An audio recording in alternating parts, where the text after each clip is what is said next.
plaisir que je vous retrouve ce matin, après pratiquement 6 semaines de mission. Même pendant la mission, nous avons essayé de produire, de donner la classe de Betsalel. Nous voulons remercier toutes les personnes qui nous ont soutenus pendant la mission de 6 semaines. Nous pensons à tous nos partenaires et frères qui sont en Côte d'Ivoire. Nous pensons à tous nos partenaires et frères qui sont au Gabon. Et nous voulons aussi bénir l'église de Douala et tous les amis qui sont ici à Douala. Aujourd'hui, je reprends la classe de Betsalel en salle. J'aborderai un thème que j'ai intitulé « Connaître le Dieu de la récompense ». Connaître le Dieu de la récompense. Ceci est très important. Tu comprendras que cet enseignement pourra t'aider dans ta façon de voir les choses de Dieu et pourra t'aider dans ta façon de servir Dieu. Connaître le Dieu de la récompense. Il y a un texte avec lequel je voudrais introduire cet enseignement. C'est dans le livre de Hébreux chapitre 11, verset 6. La Bible nous dit « Or, sans la foi, il est impossible de lui être agréable, car il faut que celui qui s'approche de Dieu croit que Dieu existe et qu'il est le rémunérateur de ceux qui le cherchent. » Là, c'est la version Louis Egon. Je vais vous donner la version Parole de vie. Parole de vie nous donne cette version qui dit « Personne ne peut plaire à Dieu s'il ne croit pas. Celui qui s'approche de Dieu doit croire qu'il existe et qu'il récompense ceux qui le cherchent. » Voilà, donc je suis en train de parler d'un enseignement important, connaître le Dieu de la récompense. Alors nous allons prier. Tendre Père, nous voulons te recommander cette dernière classe du mois d'août. Nous avons besoin de ta sagesse, nous avons besoin de tes directives. Nous prions que tu nous aides à transmettre fidèlement l'enseignement de ce matin et que ceux qui vont nous suivre ce matin soient aussi bénis. Nous te bénissons, nous te glorifions dans le précieux nom de Jésus que nous avons ainsi prié. Amen. Alors, la première chose que j'aimerais d'abord donner, c'est de donner de petites définitions du mot récompense. Nous allons d'abord voir 3 définitions à partir du dictionnaire du mot récompense. On définit la récompense comme étant ce qui est accordé à quelqu'un en guise de remerciement pour un service rendu. Je reprends, la récompense, c'est tout ce qui est accordé à une personne en guise de remerciement pour les services que nous avons rendus. Et la deuxième signification du mot récompense, la récompense est une reconnaissance d'un mérite particulier. Là, ce sont les 2 définitions du mot récompense. Alors, ce qui est extraordinaire, c'est à partir du dictionnaire, quel est le contraire du mot récompense? Le contraire du mot récompense, c'est la punition. Curieusement, donc le contraire du mot récompense, c'est la punition. Voyons les autres synonymes du mot récompense. La récompense peut être définie comme étant la gratification, la prime, la rétribution, le fruit ou encore le salaire. Ça signifie que tout ce que nous faisons pour Dieu, Dieu nous le paye. Et quand il y a la vision exacte de ce Dieu qui récompense, ta façon de servir Dieu va être différente. Alors revenons à la 3e signification du mot récompense. La récompense peut être définie aussi comme étant un avantage qui résulte d'une action ou d'un comportement donné. Là, ce sont les 3 grandes définitions du mot récompense. Vous pouvez ajouter la liste, mais j'ai voulu vous donner ces quelques petites définitions. Alors, regardons le texte avec lequel nous avons introduit le message. Nous avons parlé du texte de Hébreux chapitre 11. Ça signifie qu'il est impossible d'être dans la foi. Il est impossible de dire que nous croyons en Dieu si nous ne croyons pas dans sa récompense. Parce que la Bible dit qu'il faut que ceux qui cherchent Dieu croient que Dieu existe et qu'il est le rémunérateur. C'est dans la même phrase. Tout ce que tu fais doit être récompensé par Dieu. Dieu n'est débiteur de personne. Tu ne fais pas des choses par rapport à toi. Tu ne fais pas des choses pour plaire à ton pasteur. Tu ne fais pas des choses pour que tu sois désigné le meilleur chrétien, etc. Tu fais des choses par rapport à ta propre récompense. Parce que chacun de nous rendra compte de tout ce qu'il fait sur cette terre. Alors j'ai voulu ce matin vous donner quelques vérités par rapport à la récompense. Ce sont les vérités que nous avons tirées dans la parole de Dieu. Et ce sont des choses que le Seigneur lui-même a expliquées. La première vérité est la suivante. Dieu récompense ceux qui le cherchent réellement. J'aimerais, toi qui es en train de te décourager, sache que tes prières, sache que tes vœux, sache que tout ce que tu as déjà fait pour le Seigneur, au temps convenable, Dieu lui-même te récompensera. je ne doute pas un seul instant que ceux qui cherchent Dieu, Dieu le récompense. Là, c'est quelque chose de très important. Lisons un texte, on va revenir là-dessus.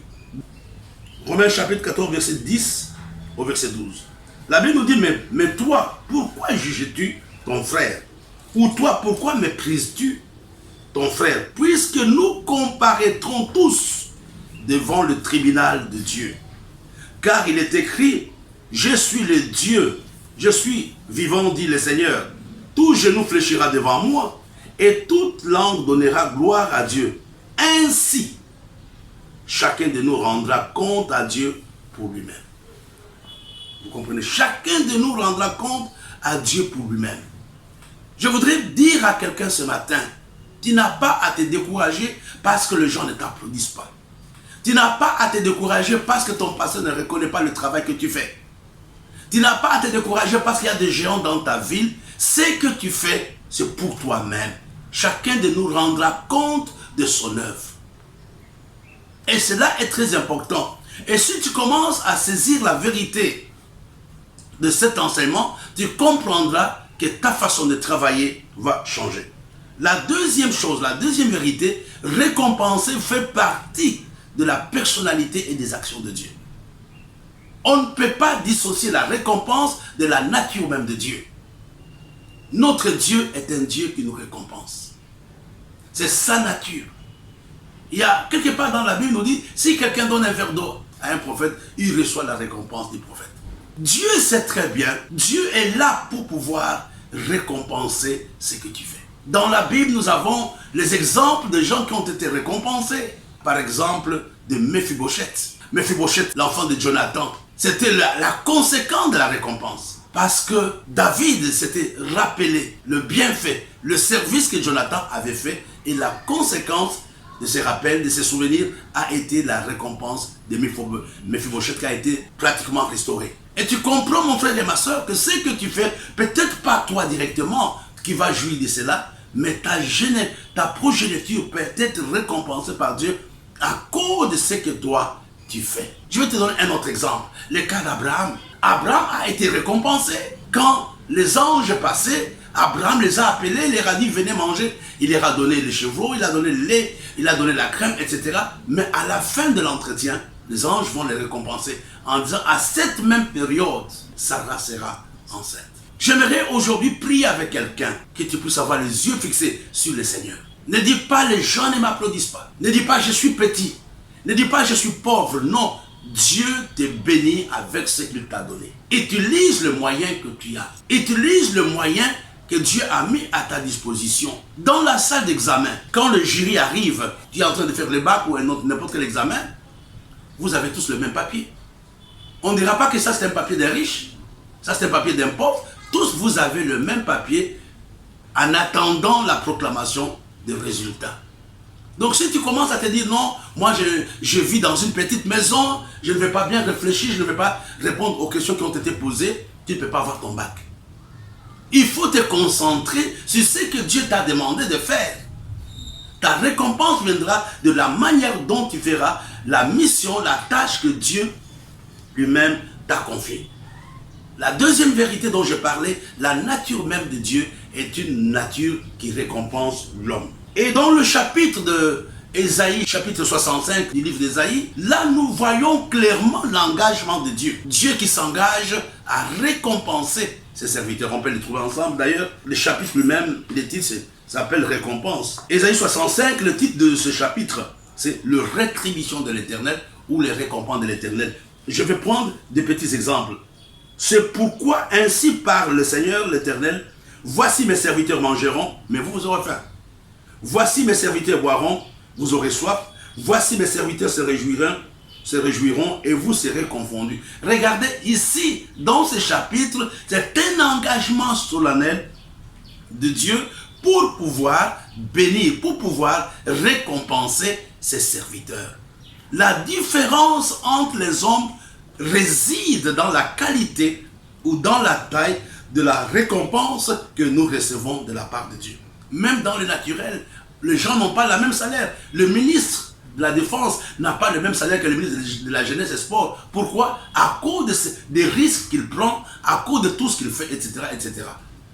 Je voudrais te dire aussi que si tu veux aller très loin, aie la vision de rendre service, de servir Dieu. Aie la vision de faire des choses d'une façon normale pour que Dieu te bénisse. Je vais te donner un texte qui peut t'aider ce matin. Dans le livre de 1 Corinthiens chapitre 15.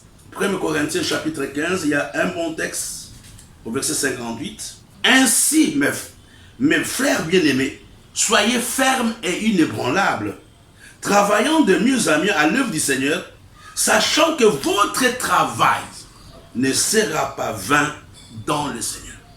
Ton travail à toi ne sera pas vain parce que Dieu te récompensera. Tu es maçon dans l'église, tu es musicien, tu es interprète, tu nettoies, je ne sais pas quelle est l'activité que tu es en train de faire dans ta communauté. Mais la Bible dit que ton travail ne sera pas vain dans le Seigneur. Mais ici, il y a quelque chose, il faut travailler de mieux en mieux. Ça signifie que l'excellence dans le travail du Seigneur attire la récompense de Dieu. L'excellence dans ce que je fais. L'excellence, la qualité du travail. Il y a des gens qui travaillent, qui construisent avec la paille, avec le foin, avec le bois, etc. Mais le travail de chacun d'entre nous sera éprouvé. Alors ici, qu'est-ce que je suis en train de dire? J'ai dit tout simplement que l'excellence est une chose aussi sur laquelle on ne doit pas oublier. Non seulement il faut servir Dieu, mais il faut voir de quelle manière, de quelle façon tu rends service à Dieu. Alors, il y a un texte dans le livre de Matthieu chapitre 6, verset 33, qui est aussi très important. Jésus a promis la récompense aux hommes et aux femmes qui donnent priorité à Dieu, qui donnent priorité au royaume de Dieu. Quand aujourd'hui, les choses de Dieu deviennent ta priorité, Dieu ne peut pas être insensible. Dieu va pouvoir te bénir. Matthieu chapitre 6, verset 33. On va lire cela. Cherchez premièrement le royaume et la justice de Dieu. Toutes ces choses vous seront données par-dessus. Quand les intérêts de Dieu priment dans ma façon de travailler, quand je commence à mettre en priorité le choses de Dieu, je dois à tout prix m'attendre à la récompense divine. Cherchons premièrement le royaume, même si aujourd'hui nous changeons l'ordre des choses. La récompense est pour les hommes et les femmes qui mettent en priorité Dieu, qui mettent en priorité les intérêts de Dieu. J'aimerais ouvrir ici une parenthèse. Quels sont les ennemis de la récompense? Les ennemis de la récompense, c'est la nonchalance, c'est la paresse, c'est l'indifférence, c'est la négligence dans la vie et dans les choses de Dieu. Quand aujourd'hui je suis indifférent par rapport au programme de l'église, par rapport à ce que ma communauté est en train de faire, quand je ne prends pas parti, quand ça ne m'intéresse pas, quand je peux venir à l'église quand je veux, je ne dois pas être récompensé. Nous avons vu que la récompense était aussi un avantage que nous avons de la part de Dieu. À cause de notre attitude, à cause de notre comportement. Et tu comprends que c'est important ce matin que tu puisses dire à Dieu dans ta prière, Seigneur, aide-moi. Je voudrais que tu m'aides à bien travailler. Je ne vais pas travailler comme les autres années. Je vais travailler. Moi, j'ai la grâce de voyager à gauche, à droite. Je ne le fais pas pour un homme. Je le fais pour moi. Je le fais pour que Dieu me bénisse. Je le fais pour que je sois récompensé. Certainement, ta chair te dira ne travaille pas. Certainement, le monde te dira ne fais pas ceci, ne fais pas cela. Non, tu dois travailler. Celui qui ne travaille, la Bible nous dit que celui qui ne travaille pas ne mange pas. Quand je ne travaille pas pour le Seigneur, qu'est-ce que je dois attendre de ces grands dieux? Rien du tout. Il y a un texte que j'aimerais te montrer qui est très important avant de faire la conclusion. Qui peut t'aider, nous allons continuer cet enseignement vendredi. Allons dans le livre de Luc chapitre 7. Il y a beaucoup de gens qui ratent, qui passent à côté de leur miracle. Regardons dans le livre de Luc chapitre 7, à partir du verset 1. Du verset 1 jusqu'au verset 5. Après avoir achevé tous ses discours devant le peuple, qui l'écoutait, Jésus entra dans Capernaum. Un centenier romain avait un serviteur auquel il était très attaché et qui se trouvait malade, sur le point de mourir. Ayant entendu parler de Jésus, il lui envoya quelques anciens des Juifs pour le prier de venir guérir son serviteur.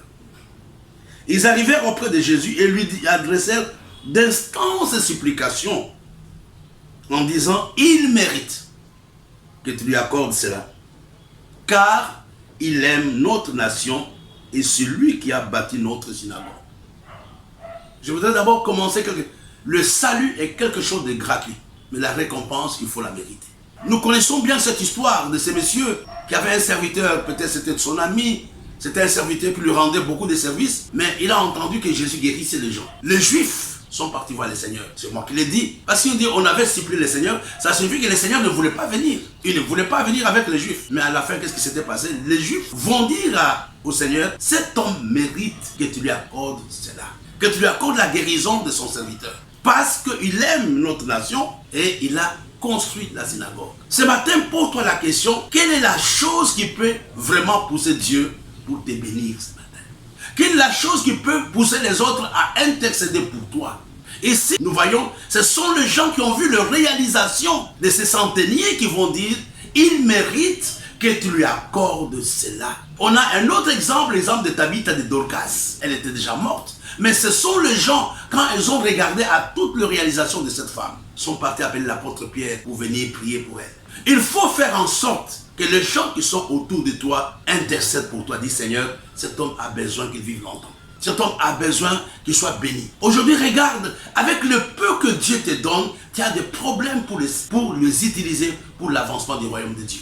Il y a des gens qui n'ont pas grand-chose, mais le peu qu'ils ont, ils mettent à la disposition du Seigneur.